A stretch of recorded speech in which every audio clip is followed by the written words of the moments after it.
always hear this expression, following Shrimat. Yes, so we have to follow Shrimat. We have to go by Shrimat. But today Baba is specifying what does following Shrimat mean. So Baba says that following Shrimat means I will sit where you ask me to sit. I will eat whatever you give me to eat. And I will, in all my actions, and Baba gives another thing, which is I will wear whatever you give me to wear. Okay, now what does it actually mean? Let us understand this. So Baba says that whatever you feed me, I will eat. So whatever you feed me means whatever is available in the market is what Baba is feeding me. Is it? Is it like that? See, so I had this discussion some days ago with one brother, and he said that I'm a non-vegetarian, and he said that I was born in that part of this country where there's a lot of non-vegetarian food being consumed. So he said that God made me be born there. So that means that he wanted me to have non-vegetarian food, and it is the geography that decides what food you eat. So that way, it is with God's command that I'm eating this food. So you see that this is how we kind of justify whatever we are doing. But then I told him that Baba is not asking you to, rationalize what you're doing, or, come to a conclusion of whatever you are doing, whether it is right or wrong, through logic. Baba is now specifying very clearly in the Murli. He is speaking. So it is not left to our whims and fancies, or it is not left to our logical interpretation. It is something that is being clearly spoken by Baba, that the food that we eat has to be pure, it has to be sattvic, it has to be without any trace of, onion, garlic, or non-vegetarian, and it has to be cooked, served, and eaten in Baba's remembrance. That is the Shrimat for food. And Baba says that I'm not leaving anything to your imagination or to your interpretation. I am specifying everything very clearly. So in the Murlis, Baba has given specific direction about not eating anything that is tamasic, which is non-vegetarian, or onion, garlic. And Baba says it's not just what you eat, but also how it is cooked, served, and accepted, and that also matters. So we have to eat food only that is cooked in Baba's remembrance, and ideally we should offer bhog to Baba. Every meal should be such that it is we offer it to Baba before we eat, because Baba is the one who provides. So you see that the provider has to be fed first, the provider has to be served first. So it is a very good practice to offer bhog, and then it has to be served in Baba's remembrance and also accepted in Baba's remembrance. So this is Baba's Shrimat about food. And Baba says that following Shrimat means eating whatever Baba has asked you to eat, and not eating based on your geography or your lineage or the religion you belong to physically or according to your circumstances. No. Baba says, only eating whatever Baba has asked me to eat. This will be following Baba's Shrimat. I will tell you one example. So you see that there was this brother, and I was taking a class somewhere else, and he was also coming to that class. And then he asked me one day that, you see, when I'm at home, I take pure food because my wife is also a BK and I am also a BK, so that becomes very simple. But I have to go on tours, and when I go on tours, and it is to the tune of 15 days in a month that I am on tour. And he said that when I am on tour, then it is very difficult for me because I am in a big position, so it becomes very difficult for me to arrange, like cook on my own or something, because I have a lot to do on the tour. There is a lot which I have to take care, and there are meetings to attend, and from morning till night I am busy. So in that case, I eat food from outside, and that is how I go by it, and I think that's the right method, and Baba would understand. So I said, then you're very clear about it, then why are you talking about it to me? Because I never asked you what you do about food. So I said, no, but I have this feeling that I should ask it from you. So I said, why do you have this feeling? If you have so much clarity that whatever I'm doing is absolutely correct, then why do you have this feeling? So he said, maybe I have this feeling that I'm doing it wrong somewhere. Okay, so I said, if that feeling is there, then why are you talking in a manner that is justifying the act so much? So you leave it, right? You have to tell me that this is my situation and this is what I do, and don't justify it like that's the only method to do it and I can't do it any other way. So if you're justifying it, then okay, you have justified it already. Then he said, no, I want to know.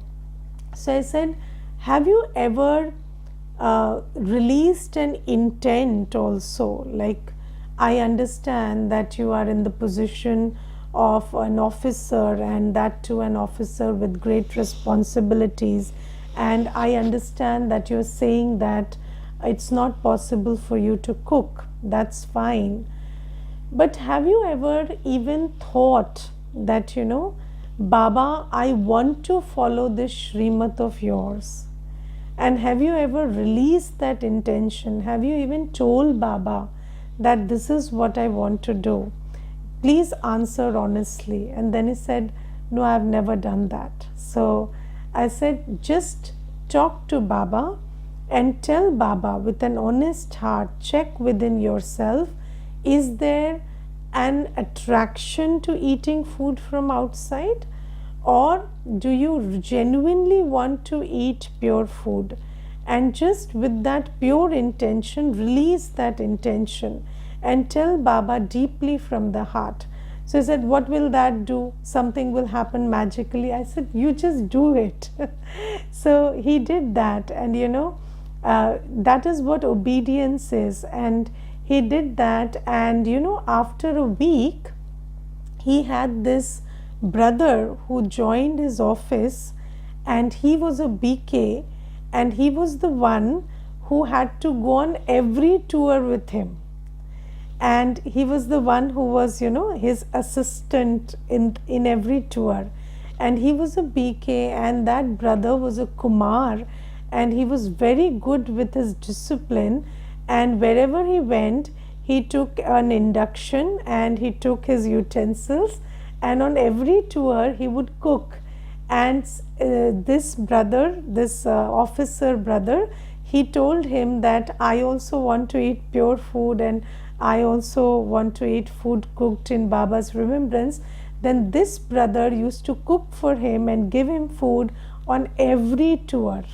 And this is a very practical example that I am giving you about this intention to follow Shrimat accurately. And in my own experience, what I felt is, Baba fulfills every intention that we release.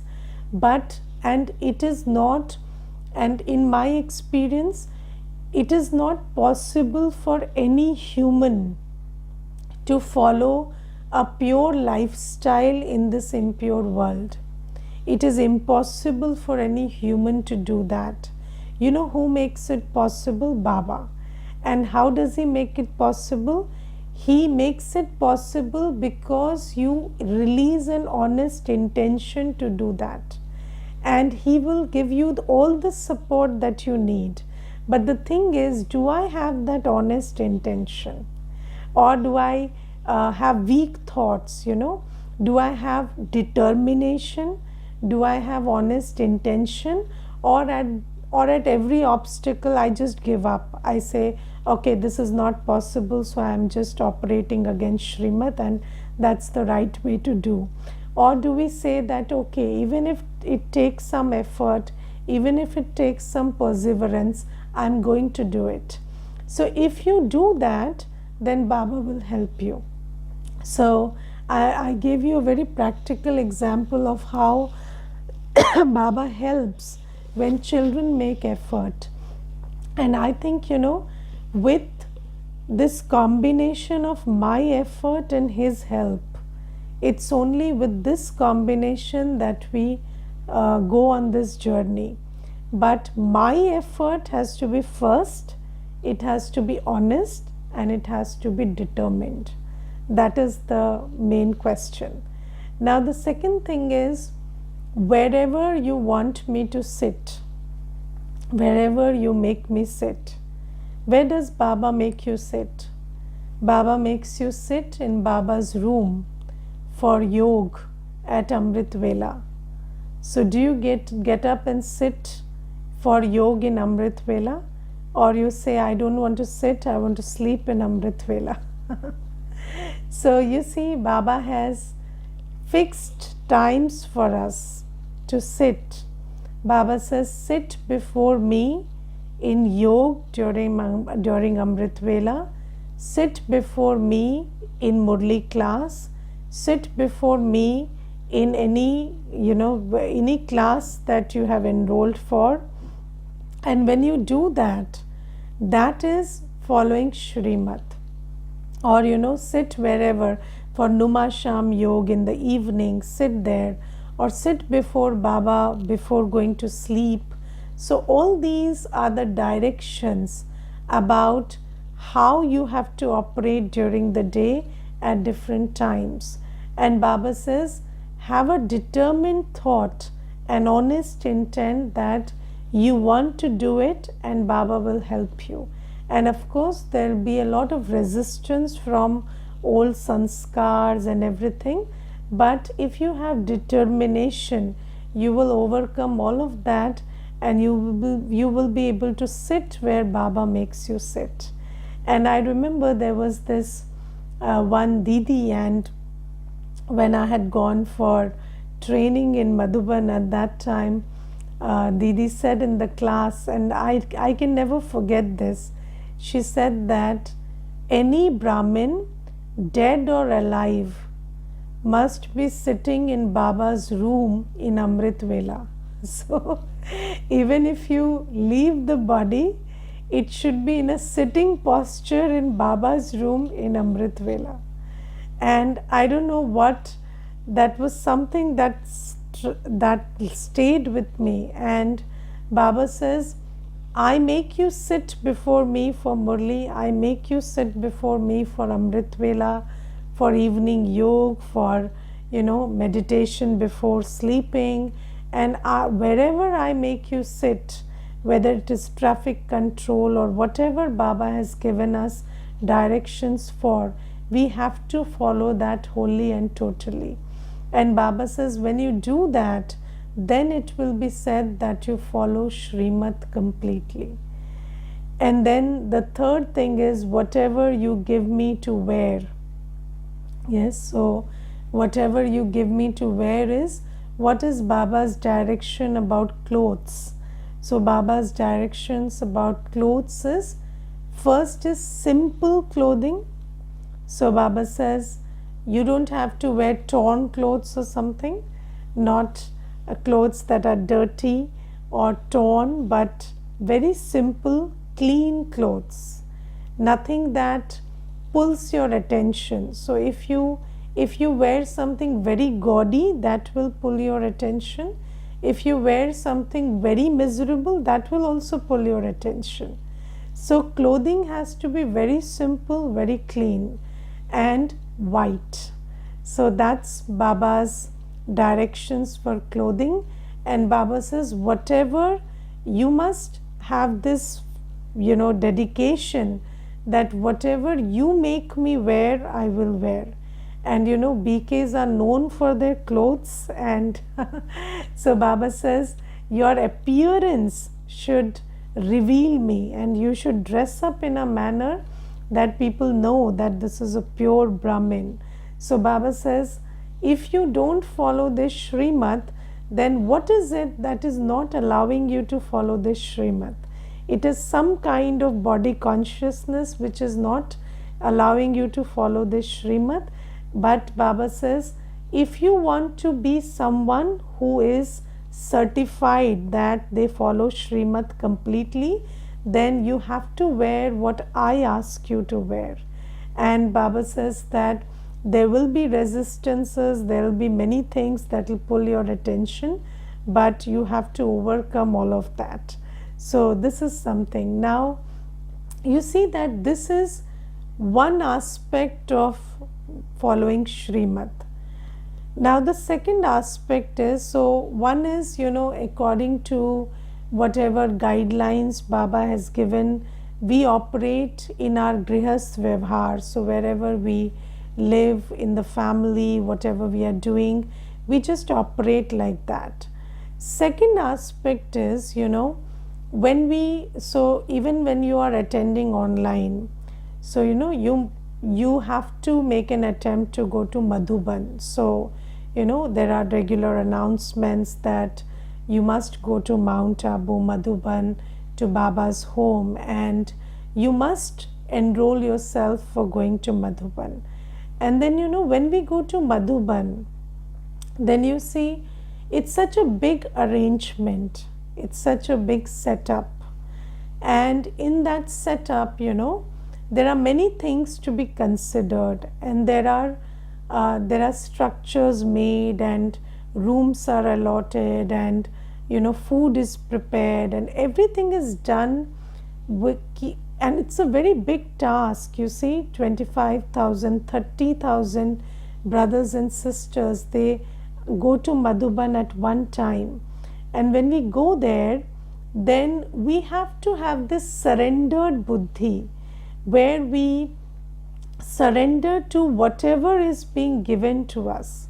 So let's say Baba gives you a room, and then maybe in your Lokik house you are habitual of living in a single room or having your own space, but here you are given a room where there are four brothers or sisters staying with you. So if you're a brother, 4 brothers will be staying with you. If you're sisters will be staying with you.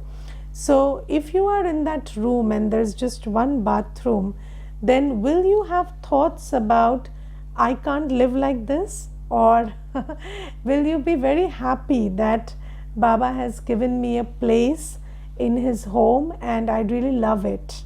So that is what you have to check for. So wherever Baba made you sit, did you sit there or not? So that's what we have to check there. And whatever Baba made me eat, did I eat it with that bhavana? Because you see, these days there are so many thoughts that you create about food. So if you are very fixated with a certain kind of food, sometimes even people talk about this is healthy and this is unhealthy, and I don't want carbs, and I want a particular kind of food, then when you go to Madhuban, you will have to eat whatever is cooked in Baba's Bhandara. And Baba says, when something is cooked in Baba's Bhandara, what is it? It is bhog. And then you see that Brahma Bhojan, that bhog, for which Baba says that, even the deities, they yearn for this bhog. Devataएं bhi taraste hain, Baba says. And that bhog, if you are not able to have with happiness, because you have created these sanskars of not eating whatever is offered, then just think about the kind of fortune you are creating with that act. And I will tell you one thing, Baba tells us today that those who follow Baba's Shrimat will always perform elevated actions.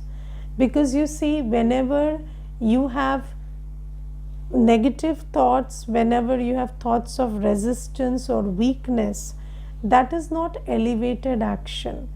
But if you have not molded yourself, if you have not created those powers which make you happily accept whatever you are offered, then you will create negative thoughts and thoughts of discomfort, even in a place like Madhuban. And then what action are you creating there? And the thing is, what did you go to Madhuban for? You went there to experience Baba's love and experience Baba's home. But what are you complaining about? You are complaining about petty things like the bed and the food and this and that. Although, most children don't do that. And in any case, in Baba's home, the food is amazing and all the arrangements are very good. But the thing is, if you have these sanskars, if you have not overcome these sanskars, then even there you can create these thoughts. And I remember, there was this one Mata, and she went to Madhuban, and there we were having tea. And she said that, in Baba's home, we should write a letter that tea shouldn't be offered, it's not good for health. So I said, it's whatever it is Baba's bhog. And how can you, why are you having these thoughts about whether tea should be served or not served? It is in Baba's home that tea is being served. And please keep all these things out of your mind while you're in Madhuban. And then you see, these are the waste thoughts that we create because we don't understand where we are. And I remember, there was this one program, and in that program we had gone as a group, and then that program began at that was a big mega program in Delhi, and that program began at 9 a.m. and it finished at 2:30 in the afternoon. And at that time there was bhog being served.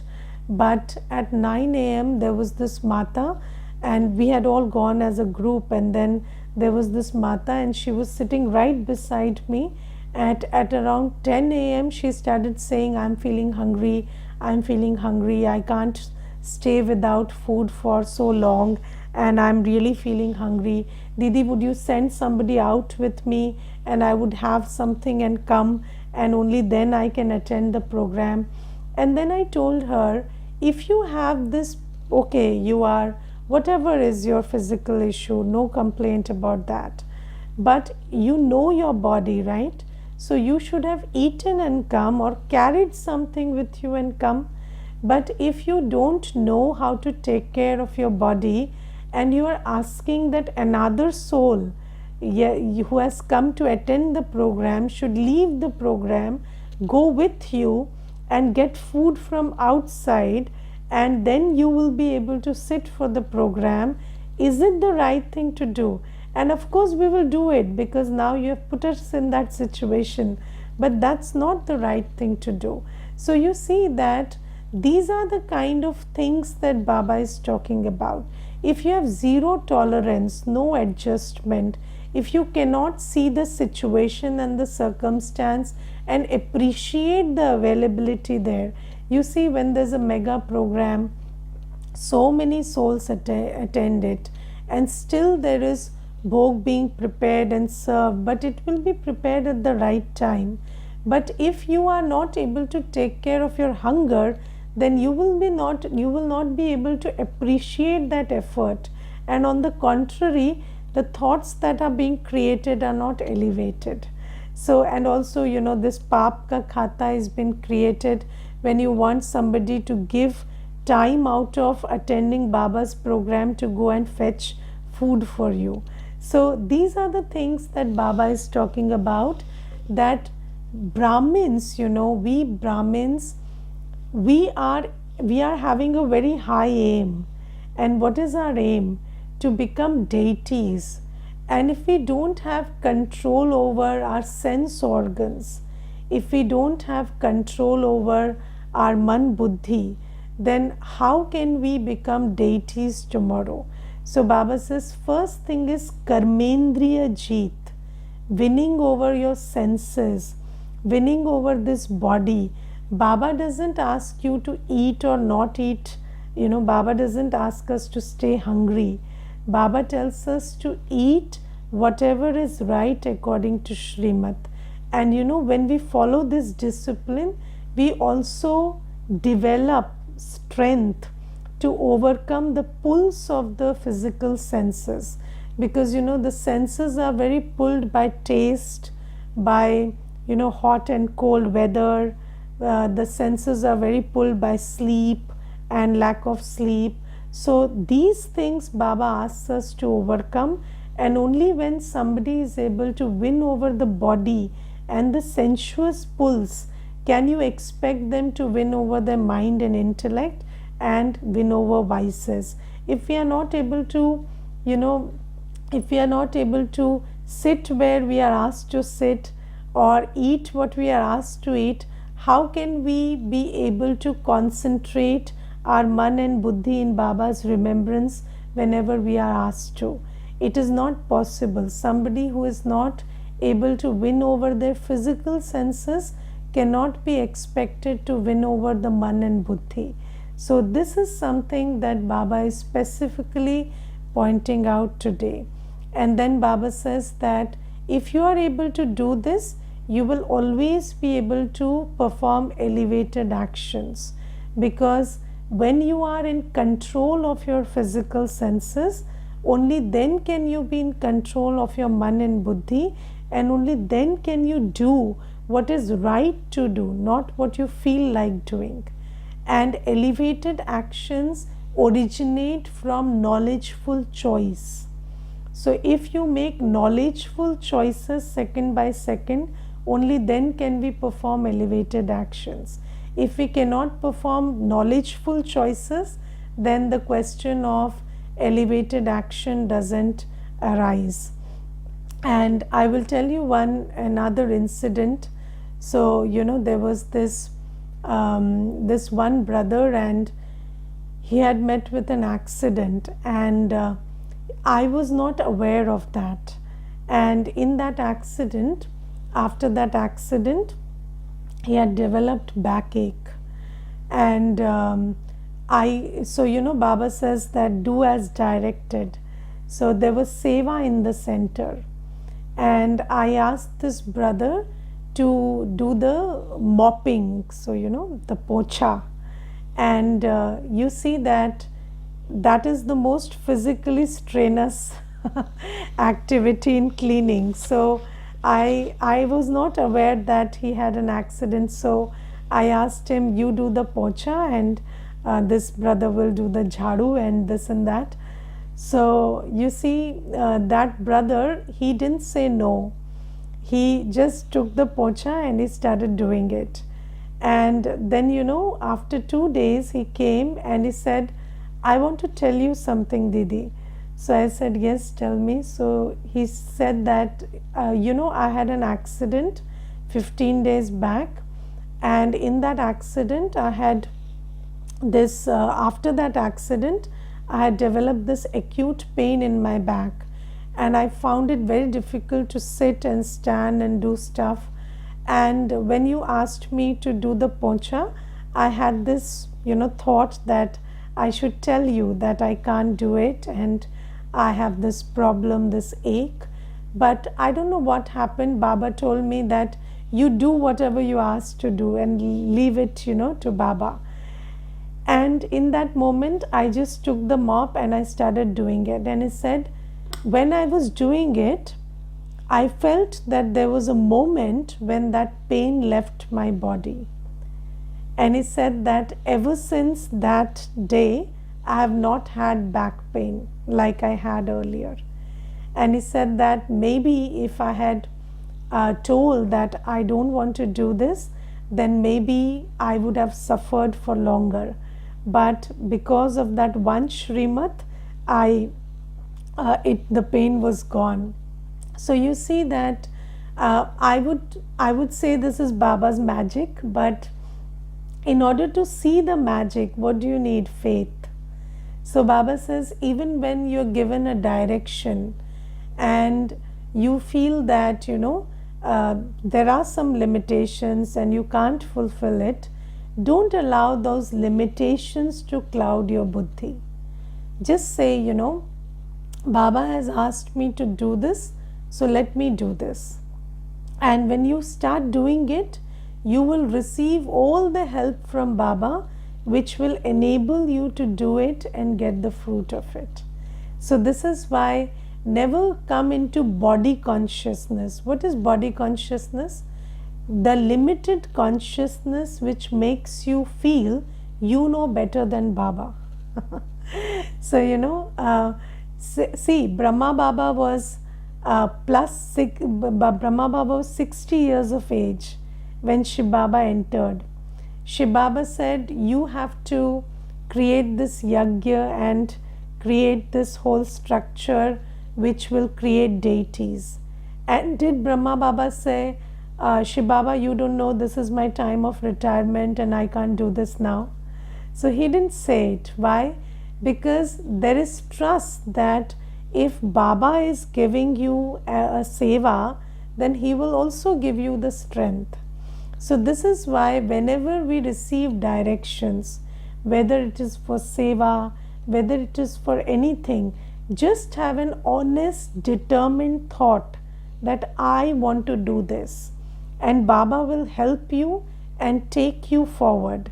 And that is how you will become capable of performing elevated actions. If you give in to every weak and body conscious thoughts, how will you perform elevated actions? If you can't perform directed actions, how will you have the capacity to perform elevated actions on choice? So when somebody is telling you to do something, and Baba is always telling us to do something which is elevated, and if we can't accept that, then how will we do elevated action by choice?